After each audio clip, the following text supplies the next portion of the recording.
દેશના યશસ્વી પ્રધાનમંત્રી શ્રી નરેન્દ્ર મોદીજીના નેતૃત્વવાળી ભારતીય જનતા પાર્ટીની અને એનડીએની સરકારને 9 જૂને 11 વર્ષ પૂર્ણ થયા છે અને આ 11 વર્ષ દરમિયાન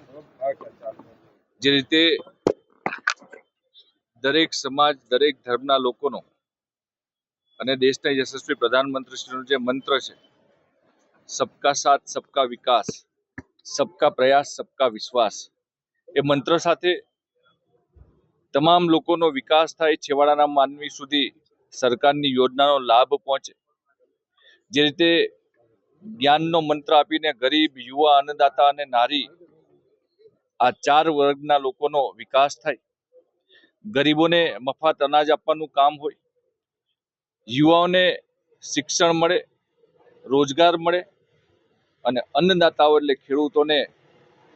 વીજળીથી લઈને ખેત સવલતો, એમએસપી અંતર્ગત એમની ખેત ઉત્પાદનોનું ખરીદી થાય અને મહિલા સશક્તિકરણનું કામ આ છેલ્લા 11 વર્ષ દરમિયાન થયું છે. ત્યારે દેશના તમામ નાગરિકો દેશના પ્રધાનમંત્રી શ્રી નરેન્દ્ર મોદીજીના નેતૃત્વમાં એક મજબૂત મનોબળ સાથે, મજબૂત વિશ્વાસ સાથે આજે દેશ આગળ વધી રહ્યો છે.